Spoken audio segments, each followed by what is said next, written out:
నమస్తే, నేను Keshav. Welcome to Suman TV. Andhra Pradesh రాజకీయాల్లో ప్రకంపనలు సృష్టించిన సంచలన ప్రకటన విజయసాయి రెడ్డి రాజకీయ సన్యాసం. దీనిలో మరొక అడుగు ముందుకు వేస్తూ రాజ్యసభ సభ్యత్వానికి రాజీనామాని ఆయన సమర్పించారు. తన రాజీనామా మొత్తం పూర్తిగా వ్యక్తిగతమైనటువంటి అంశంగానే విజయసాయి రెడ్డి తేల్చేశారు. రాజకీయంగా తనకు ఎలాంటి ఇబ్బందులు లేవని, ఎలాంటి కేసులు ఎదుర్కోవడానికి సిద్ధంగా ఉన్నట్టుగా ప్రకటించారు. అయితే రాజకీయాలకు దూరం కావడానికి కారణం ఏంటి అనే దాన్ని మాత్రం ఆయన స్పష్టంగా వివరించలేదు. ప్రస్తుతానికి రాజకీయ విరామం. అలానే జగన్మోహన్ రెడ్డి ఆంధ్రప్రదేశ్కి తిరిగి వచ్చిన తర్వాత, ప్రస్తుతం విదేశీ పర్యటనలో ఉన్నారు కాబట్టి తిరిగి వచ్చిన తర్వాత వైసీపీకి రాజీనామా చేస్తారా, లేదా ముందే రాజీనామా లేఖని పార్టీకి కూడా సమర్పిస్తారా అనేటువంటి చర్చ కొనసాగుతుంది. విజయసాయి రెడ్డి నిష్క్రమణ వైసీపీ పైన ఎలాంటి ప్రభావం చూపించబోతుంది, దానికి ప్రత్యేకమైనటువంటి కారణాలు ఏంటి విశ్లేషించేటువంటి ప్రయత్నం చేద్దాం. మనతో పాటు అనలిస్ట్ చంద్ర శ్రీనివాస్ గారు. నమస్కారం. విజయసాయి రెడ్డి గారు రాసిన లెటర్, అంటే ట్వీట్ చేయడమే ఒక సంచలనంగా అనిపించింది. ఫైనల్గా లెటర్ ఇచ్చేశారు. ఆయన రాజీనామాకి క్లారిటీ ఇచ్చేసినట్టు, రాజ్యసభ సీటు ఇంకా ఆయన వదిలేసినట్టే. పార్టీ నుంచి రాజీనామా అనేది ఇవాళ రేపా లేదా జగన్మోహన్ రెడ్డి గారు వచ్చే వరకా అనేది ఒక సస్పెన్స్లో పెట్టారు. దాని మీద ఇంకా స్పష్టత రావాల్సిన పరిస్థితి ఉంది. సో ఏంటి అసలు, ఎందుకు అంత కీలకమైనటువంటి స్థానం నంబర్ 2 అనుకుంటారు కదా అందరూ. ఇప్పుడు ఈ టైంలో విదేశాలలో జగన్మోహన్ రెడ్డి గారు ఉన్న సమయంలో ఆయన రాజీనామా చేసి వెళ్ళిపోవడం, దానికి ప్రత్యేకమైన కారణం లేదు, వ్యక్తిగత కారణాలే కారణం అంటారు. ఏంటి రీజన్? వైసీపీకి చాలా గడ్డు కాలం కనబడుతుందండి. అంటే మూలిగే నక్కపై తాటికాయ అన్నట్టుగా ఒక్కొక్కరు జిల్లాలు నాయకులు వెళ్ళిపోతున్నారు. అందరూ వెళ్ళిపోయింది ఒక ఎత్తు అయితే, ఈరోజు పార్టీకి వ్యూహకర్త ఏదైనా కానీ 2009 నుంచి 19 వరకు ప్రతిపక్షంలో ఉన్నాడు. తర్వాత 9 సార్లు, ఇప్పుడు 9 సంవత్సరాలు ఇప్పుడు రాజ్యసభలో ఉన్నాడు. పార్టీ గడ్డు కాలంలో వెన్నంటున్నాడు. మీరు అన్నట్టు ఆ రోజు 16 నెలలు జైలు జీవితంలో ఆయనతో పాటు ఉన్నాడు. తర్వాత 23 కేసుల్లో A2గానే ఉన్నాడు. ఇంకోటి కొత్తగా కాకినాడ పోర్టులో కూడా A2గా పెట్టారు. ఒకవైపు కేసులు, ఒకవైపు మానసిక ఆందోళన. పార్టీలో చూస్తే కనుచూపు మేరలో అధికారంలో వచ్చే పరిస్థితి కనపడుతుందా. మరి ఇప్పుడు 3.5 సంవత్సరాలు పీరియడ్ కూడా రాజ్యసభ కూడా వద్దనుకున్నాడంటే ఇంకా నా వల్ల న్యాయం జరగదు పార్టీకి అనేది ఆయనే చెప్తున్నాడు స్వయంగా. కాకపోతే వ్యూహకర్త, ట్రబుల్ షూటర్, ఢిల్లీలో అన్నీ చక్కబెట్టే ఈ వ్యక్తి 4.5 దశాబ్దాల వాళ్ళ ఫ్యామిలీతో అనుబంధం ఉంది. వైఎస్ ఫ్యామిలీతో, ఒక చార్టెడ్ అకౌంటెంట్, లెక్కల మాస్టరు. మరి ఆ లెక్కలు ఆయన ఆలోచనలు తప్పయ్యాయని మనం అనుకోవాలి. రాజకీయ సన్యాసం తీసుకున్నట్టు వ్యక్తిగత కారణాల వలన వెళ్తున్నాను. వ్యక్తిగత కారణాలు అంటే ఏమవడానికి అవకాశం ఉంది. ఎందుకంటే కేసులు ఆయన కొత్త కాదు. జగన్మోహన్ రెడ్డి గారితో కలిసి ఆల్మోస్ట్ ఒక ఏడాది పైగానే ఆయన కూడా 16 మాసాలు ఉంది, 16 నెలలు జైల్లో ఉన్నారు. ఇప్పుడు కూడా అదే పోరాటం, అదే ఇది కొనసాగుతుంది. సో కొత్తగా వచ్చినటువంటి వ్యక్తిగత సమస్యలు ఏమున్నాయి విజయసాయి రెడ్డి గారికి? ఎందుకు రాజీనామా చేయాల్సింది? ఈవెన్ కాకినాడ పోర్టు ఇష్యూలో కూడా ఈ కేసుల పరంపర అనేది కొత్తది కాదు కదా, గతం నుంచి ఎదుర్కొంటున్నదే కదా. ఇప్పుడు ఎందుకు వ్యక్తిగత కారణాలు అనే అంశాన్ని తెరపైకి? సముచిత గౌరవం దక్కలేదా పార్టీకి, లేదా ఆయన ప్రాధాన్యం ఏమైనా తగ్గిందా? అనేక కారణాలు మనకు కనపడుతున్నాయండి. ఎవరు అనుకున్నా కాదనుకున్నా, ఆయన చెప్పకపోయినా ఆయనకి వ్యక్తిగత కారణాలు ఏముంటాయి? ఆయనకి చార్టెడ్ అకౌంటెంట్గా చెన్నై నుంచి ఆయన ప్రస్థానం దేశవ్యాప్తంగా ఒక మంచి chartered account, no doubt at all. But రాజకీయాల్లో ఆయన ట్వీట్ల ద్వారా అస్త్రాలు సంధించేది మనం కూడా చూసాం. వైసీపీ ఒక మాట అంటే తట్టుకోరు, అనేక ట్రబుల్లో ఉన్న ఆ పరిస్థితి నుంచి బయటికి పడేసింది మనం చూసాం. ఇప్పుడు ఈ సిచ్యువేషన్స్లో ఆయన లండన్లో ఉన్నప్పుడు, నాయకుడు పార్టీ అధినేత ఉన్నప్పుడు ఈయన రాజీనామా చేయాల్సిన అవసరం ఉందా?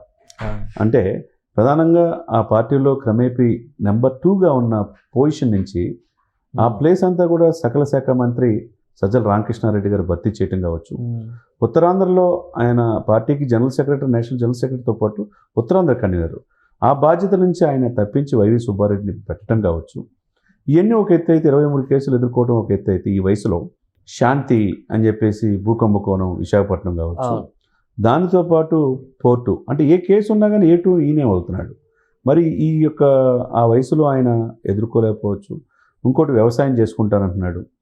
ఇవన్నీ ఒక ఎత్తు అయితే, మీరు చెప్పినట్టండి పార్టీలో క్రమేపీ ప్రాధాన్యత తగ్గినట్టుగానే కనపడుతుంది. ఢిల్లీలో అన్ని చక్కబెట్టి ఆయనకి ఈ పరిస్థితి ఊహించాల. ఈరోజు ఉపరాష్ట్రపతి, రాజ్యసభ చైర్మన్ని, ఫ్లోర్ లీడర్, ఒక కమిటీకి, పార్లమెంట్ కమిటీకి కూడా చైర్మన్గా ఉన్నాడు. చాలా కీలకమైన బాధ్యతలు ఆయనకు అప్పచెప్తుంటుంటారు. కానీ ఇప్పుడు రాజ్యసభ చైర్మన్కి ధనకడికి ఆయనకి రాజీనామా సమర్పించిన తర్వాత ఆయన చెప్పిన మాటలను బట్టి చూస్తే, నేను ఎవరికి భయపడను, నా మీద ఇప్పటికి 23 కేసులు ఉన్నాయి, కేసుల కోసం వెళ్తలా, పార్టీ 4 దశాబ్దాలు వాళ్ళతో అనుబంధం ఉంది జగన్మోహన్ రెడ్డి గారితో, దానికోసం వెళ్తున్నా, నన్ను ఇబ్బంది పెట్టిన వాళ్ళని ఎవరిని వదలనని ఒక పత్రిక యజమాని చెప్తున్నాడు. అంటే ఆ చెప్తున్న విధానమే పరస్పరం భిన్నంగా ఉంది. ఒకవైపు ఏమో పోరాటం చేస్తానంటున్నారు, ఇంకోవైపు వ్యక్తిగత కారణాలతో ఇప్పుడు ఆయన విధేయుడు అయినటువంటి సేవకుడు కదా అవును. జగన్మోహన్ రెడ్డి గారు. మరి ఇప్పుడు కష్టంలో ఉన్నారు కదా, ఇప్పుడు అధికారం లేదు, ఇబ్బందుల్లో ఉన్నారు. ఇటువంటి టైంలో ఆయన ఖాళీ చేస్తే రాజ్యసభ సీటు ఖచ్చితంగా కూటమికి వెళ్ళిపోద్ది అన్న విషయం నాకు తెలుసు అంటున్నారు. కానీ అని తెలిసి రాజీనామా వెళ్తున్నాడు. చేశారు. ఇక్కడ ఏంటంటే ఏమవుతుందంటే, ఒక ట్రబుల్ షూటర్గా పార్టీ అధినేత కష్టాలు ఉన్నప్పుడు వెన్నంటి ఉండాలి. నాకు తెలుసు నేను వెళ్ళిపోతే అసలు 11 పార్టీ మందికి అధినేతతోనే ఏమన్నా గ్యాప్ వచ్చిందంటారు. అదే అది ఇక్కడ ఏంటంటే, పార్టీ అధినేత గ్యాప్ రావడానికి సన్నివేశాలు మనకి ఎక్కడ కనపడినాయి అంటే, ప్రాధాన్యత క్రమం తగ్గటంలో ఈయన కొద్దిగా అంటే అయినట్టుగా ఉండటం కావచ్చు. పార్టీ అధినేత గ్యాప్ ఉంది ఎక్కడంటే, తారక రత్న గారు ఆయన చావు బతుకులు ఉన్నప్పుడు అటు చంద్రబాబు నాయుడు గారితో ఇటు బాలకృష్ణ గారితో మాట్లాడినప్పుడు ఆ రోజు హట్ అయ్యాడు ఎవరు, జగన్మోహన్ రెడ్డి గారు.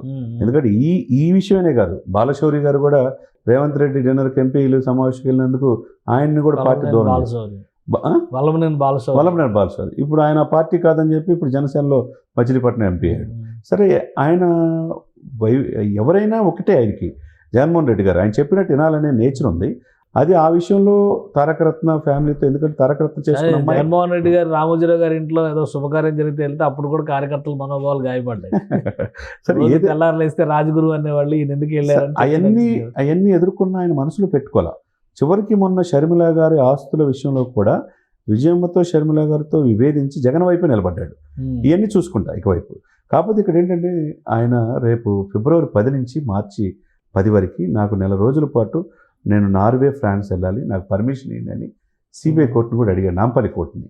నాంపల్లి కోర్టు ఏం చెప్పింది, సిబిఐ వాళ్ళని అడిగారు మరి వచ్చా ఏంటి పరిస్థితి అంటే, అది కేసు 27 తారీఖు వాయిదా ఉంది. అంటే ఇక్కడ ఏంటి, దేనికోసం వెళ్తున్నాడు, అక్కడ వ్యాపారాల కోసం వెళ్తున్నాడా, లేకపోతే రెస్ట్ తీసుకోవడానికి వెళ్తున్నాడా, లేకపోతే నాకు రాజకీయాలు వద్దన్నాడు, వ్యవసాయం చేసుకుంటున్నాడు. చెప్పేదానికి అక్కడ చెప్పేదానికి ఆయన యొక్క స్టెప్స్ చూస్తే చాలా పొంతలు లేకుండా ఉంది. ఈ సిచ్యువేషన్స్లో ట్రబుల్ షూటర్గా ఒక లెక్కల్లో అన్ని సరిచేసి అనేక కంపెనీల అవతవకల్లో ఆయన ఏటుకున్న ఆ వ్యక్తికి, చార్టెడ్ అకౌంటెంట్కి ఇది పెద్ద సమస్య కాదు. కష్టాలు ఉన్నప్పుడు ఉండాలి, ఉండకుండా ఇప్పుడు వెళ్ళిపోవటం వదులుకొని వెళ్ళేటప్పుడు కూడా నాకు ఇప్పుడున్న 11 మంది ఎమ్మెల్యేలు వల్ల రాజ్యసభ రాదు, ఇది కూటమికి ఉపయోగపడుతుంది, ఏదైనా కానీ ఆ పార్టీ అని ఈ పార్టీ అని, నాకంటే పరిణితి చెందిన వ్యక్తి చాలామంది ఉంటారు, వాళ్ళకు వస్తే నేను సంతోషిస్తానన్నాడు. ఇవన్నీ ఎట్లుందంటే, ఒకవైపు నేను ఎదుర్కొంటానన్నాడు, నాకు దైవభక్తి ఉందన్నాడు, నేను అబద్ధం చెప్పను, ప్రమాణం చేసి చెప్తానన్నాడు, నాకు ఆస్తులు లేవన్నారు, విశాఖపట్నంలో ఒక అపార్ట్మెంట్ ఉంది, బెంగళూరు అపార్ట్మెంట్, హైదరాబాద్లో ఇల్లు, విజయవాడలో ఇల్లు, ఈ తప్పితే నాకు ఆస్తులు వ్యక్తిగతంగా ఏమి లేవన్నాడు. ఇవన్నీ ఒక ఎత్తు అయితే నాకు చాలా బాధపడింది. పోర్ట్లో కూడా నన్ను ఏటుగా ఇరికిచ్చారు.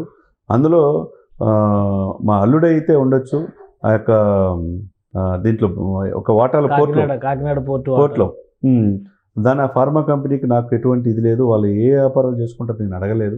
కేవీ రావు ఈ విషయంలో ఒక డిఫర్మేషన్ వేస్తాడు, ఆ విషయంలో కూడా చెప్పాడు. అంటే ఇక్కడ ఏంటంటే, నేను ఎక్కడ ఎవరికి భయపడిన అన్నారు. అదే సమయంలో పార్టీని వదిలిపెట్టి వైసీపీ పార్టీని వెళ్ళటం అనేది విజయసాయిరెడ్డి గారు అందరూ ఆలోచన ఇదే. అంటే జగన్మోహన్ రెడ్డి గారు ఈయన్ని ప్రాధాన్యత తగ్గించారా, అదే సమయంలో వైవి సుబ్బారెడ్డి ప్రాధాన్యత ఉత్తరాంధ్రలో ఇస్తా, ఇటు సజ్జలకి పార్టీలో కీలకంగా ఎవరిస్తా, సజ్జల మీద ఉత్తరాంధ్ర బాధ్యతలు వైవి సుబ్బారెడ్డి గారికి ఇస్తానే ఇప్పుడు రాజ్యసభ బాధ్యతలు కూడా ఇవ్వబోతున్నారు, రాజ్యసభ పక్ష నేతగా కూడా ఆయన చేయబోతున్నారు అనే సంకేతాలు ఏమైనా ఉన్నాయా? బహుశా ఎందుకంటే మనం స్టేట్ అసెంబ్లీ శాసన మండలిలో చూసాం, లేళ్ల అప్పిరెడ్డి గారిని తప్పించారు, ఉమ్మారెడ్డి గారిని తప్పించి లేళ్ల అప్పిరెడ్డికి ఇచ్చారు, ఆయన తప్పించి బొత్స గారు రాగానే మళ్ళీ ఆయనకి ఇచ్చారు. సో అట్లాంటి ఎత్తుగడ ఏదన్నా జరగడం, ఈయన మనస్తాపానికి గురవడం లాంటివి ఏమైనా జరిగినాయా? ఉండొచ్చండి ఇక్కడ. ఎందుకంటే ఇప్పుడు మనం 2 రోజుల్లో తెలిసిపోయింది అంతా కూడా. ఇంత యువకొత్త ఎందుకు వెళ్తున్నాడంటే కారణాలు తెలియకుండా ఏముండే. ఇక మీరు అన్నట్టుగా ఇతనికి ఇప్పటికే బేదా మస్తాన్ వెళ్ళిపోయారు, లేకపోతే ఆర్కృష్ణ వెళ్ళిపోయినా, మోపిదేవి వెళ్ళిపోయారు, వరుసగా ఖాళీ అవుతా ఉంది. రాజ్యసభలో వైసీపీ ప్రాధాన్యత క్రమేపీ తగ్గుతూ ఉంది. ఇటువంటి ప్రాధాన్యత క్రమం లేని ఇదిలో ఇటువంటి వ్యక్తి వెళ్ళటం అనేది ఏదో బలమైన కారణం లేకపోతే వెళ్ళటం ఏమి ఉండదు. ఆరోపణలు ఎదుర్కొంటారంటే 23 సంవత్సరాలు, ఇప్పుడు 9 సంవత్సరాలు ప్రతిపక్షంలో ఉన్న వ్యక్తి 2009 నుంచి 19 వరకు 9 సంవత్సరాలు అధికారంలో కూడా రాజ్యసభగా ఉన్న వ్యక్తి ఇంకొక 3 సంవత్సరాల పైన రాజ్యసభ పదవి ఉండి కూడా ఒక పార్లమెంట్ కమిటీకి నేతృత్వం వహిస్తా కూడా ఎందుకు వెళ్తున్నారు? ఏదో బలమైన కారణం లేకపోతే ఉండదు. నేనేదో రాజకీయాల్లో తప్పకుండా చెప్పినంత సులువైన విషయం అయితే ఏదో బలమైన ఇది అనేది ఉంది. ఏదైనా కానీ నేను ఎక్కువగా విశ్వసించే జగన్మోహన్ రెడ్డి గారు నా పట్ల అదే ప్రేమను కనపరచట్లేదనే భావన అయి ఉండొచ్చు. అదే అండి. సో అంటే జగన్మోహన్ రెడ్డి గారు ఇప్పుడు ఇండియా తిరిగి వచ్చిన తర్వాత విజయసాయి రెడ్డి గారితో సంప్రదింపులు జరగవచ్చు, లేదా అప్పటి వరకు పార్టీకి రాజీనామా చేయకుండా విజయసాయి రెడ్డి గారు ఉండొచ్చా? రాజ్యసభ అయితే ఖాళీ అయిపోయింది. రాజ్యసభ అయిపోయింది, అయిపోయింది, ఇక అవకాశం లేదు. కూటమికి ఆ బెనిఫిట్ వస్తుంది. ఇక్కడ ఏంటంటే పార్టీ జాతీయ ప్రధాన కార్యదర్శి దానికి కూడా ఇంకా చేయలేక మరి ఆయన ఆగమన్నా కానీ ఆగకుండా రాజ్యసభకి ఇచ్చేసేసాడు. ఇక పార్టీ యొక్క పదవుల మీద మరి ఈ రోజు రేపు నిర్ణయం తీసుకుంటాడా, లేకపోతే జగన్మోహన్ రెడ్డి గారు ఆపమని అడుగుతున్నాడా, లేకపోతే ఆల్రెడీ తిరుపతి ఎంపీ మాజీ ఎంపీ కూడా పోయి కలిసినట్టున్నాడు. ఇప్పుడు వెళ్ళి ఇంతకుముందు పనిచేశాడు కదా సార్ డాక్టర్ గారు గురుమూర్తి గారు కూడా వెళ్ళి కలిసినా కానీ ఆయన నిర్ణయం మార్చుకోవాలి. జగన్మోహన్ రెడ్డి గారు ఫోన్ లో చెప్తే వినది, గురుమూర్తి గారు వెళ్ళి కాళ్ళు పట్టుకుంటే మాత్రం ఆగుతుంది. ఏదైతే కానీ అయిపోయింది, ఆ చాప్టర్ అయిపోయింది. కాకపోతే పార్టీలో ఉండరా ఇది, ఎందుకంటే పార్టీలో ఆయన ఉండకపోతే ఈ కేసుల పరంపర, వ్యక్తిగతమైన అంశాలు అన్నింటిలో జగన్మోహన్ రెడ్డి గారితో ఉన్న ప్రతి చోట ఈయన పేరు ఉంది కదా. అవునండి. సో మళ్ళీ అవన్నీ ఈయన ఫేస్ చేయాల్సిందే కదా. ఈ పరిణామాలు ఇచ్చే పార్టీలో కూడా ఎట్టి పరిస్థితిలో ఉండే అవకాశం లేదు. నా వల్ల ఉపయోగం లేదు, పార్టీకి నేనున్న ఉపయోగం లేదు. ఎవరి మీద కోపమా వైవి సుబ్బారెడ్డి గారి మీద, సజ్జల రామకృష్ణారెడ్డి గారి మీద? ఎందుకంటే ఆధిపత్య పోరు నడుస్తుంది అని పదే అంటున్నారు. డెఫినెట్గా 4 నుంచి 4 దశాబ్దాలుగా వీళ్ళ ఫ్యామిలీతో అంటిపెట్టుకుని ఉండి అన్నిట్లో కష్టాల్లో జైల్లో కూడా ఉన్న నాకు కష్టాల్లో ఉన్న ఆదుకున్నప్పుడు, అధికారంలో ఉన్న తర్వాత కూడా ఇప్పుడు ఇబ్బందులు ఉన్నా నేను వెనువెంటే ఉన్నాను. కానీ నన్ను ప్రాధాన్యత క్రమం తప్పించారు. వైవి సుబ్బారెడ్డికి ఉత్తరాంధ్ర ప్రాధాన్యత ఇచ్చారు. ఒకవైపు సకల శాఖ మంత్రికి అనేక ఎలిగేషన్స్ ఉన్నా సజ్జలకు ప్రాధాన్యత ఇస్తున్నారు. ఇక నా పార్టీ నేను ఉన్నా కానీ నా మనుగడకే ప్రశ్న కదా ఇప్పుడున్న సిచ్యువేషన్. ఇంకో కీలకమైన విషయం, ఇప్పుడు మీరు ఇందాక ప్రస్తావించినట్టుగా శాంతి విషయంలో పార్టీ ఆయన పక్కన నిలబడలేదు అనేటువంటి ఒక వాదన ఉంది. ఆయన పెట్టిన ప్రెస్ మీట్ కూడా బహుశా అవంతి శ్రీనివాస్ గారు ఎవరో ఒకరు మాత్రం ఉన్నారు. అవంతి శ్రీనివాస్ గారు కూడా ఇప్పుడు బయటకు వచ్చారు పార్టీ నుంచి. అవునండి. అంటే విజయసాయి రెడ్డి కష్టకాలంలో ఉన్నప్పుడు పార్టీ నిలవలేదు అనేది, ఆయనకు అండగా నిలవలేదు అనేది ఏమన్నా వేధించిందా, అందుకని బయట అడుగు పెట్టారు?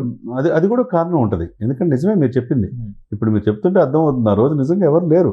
ఆయన పైన అనేక ఆరోపణలు, తర్వాత వాళ్ళ అమ్మాయి 5 స్టార్ హోటల్ కడుతుందంటే కోర్టుకి వెళ్తాం, అది కూడా ఆగిపోవటం, ఇవన్నీ కూడా ఏంటంటే పార్టీ కష్టకాలంలో ఉన్నప్పుడు ఉత్తరాంధ్రలో కింగ్ పిన్గా ఉన్న ఆ వ్యక్తికి కష్టకాలంలో ఉన్నప్పుడు ఎవరు ముందుకు రాకపోవటం కూడా ఒక రకంగా మానసిక ఆందోళనకు గురవుతుంది.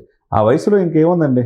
ఇప్పుడు ఇవన్నీ కూడా చూసిన వ్యక్తికి ఇవన్నీ చూసి ఆయన ఆవేదనకు గురయ్యారు. అంతే, ఇవన్నీ కూడా చాలా కారణాలు ఉంటాయి. ఏదైనా కానీ 2 రోజులు గడిస్తే కానీ ఇక పూర్తిగా అసలు ఏం కారణం అనేది బయటకు రాదు. రైట్. థ్యాంక్ యూ చంద్ర శ్రీనివాస్ గారు. ఇది విజయసాయి రెడ్డి గారి రాజీనామా వెనక వ్యక్తిగత కారణాలు, ఆ వ్యక్తిగత కారణాల్లో కూడా రాజకీయపరమైన అంశాలు మేళవించి ఉన్నట్టుగా కనిపిస్తుంది అన్నారు చంద్ర శ్రీనివాస్ గారు. అలానే పార్టీకి రాజీనామా చేస్తారా లేదా అన్నది ప్రస్తుతానికి సస్పెన్స్. అయితే పార్టీ నుంచి బయటకు వచ్చేయడం ఖాయమనే సంకేతాలు మాత్రం విజయసాయి రెడ్డి స్పష్టంగా ఇచ్చారు.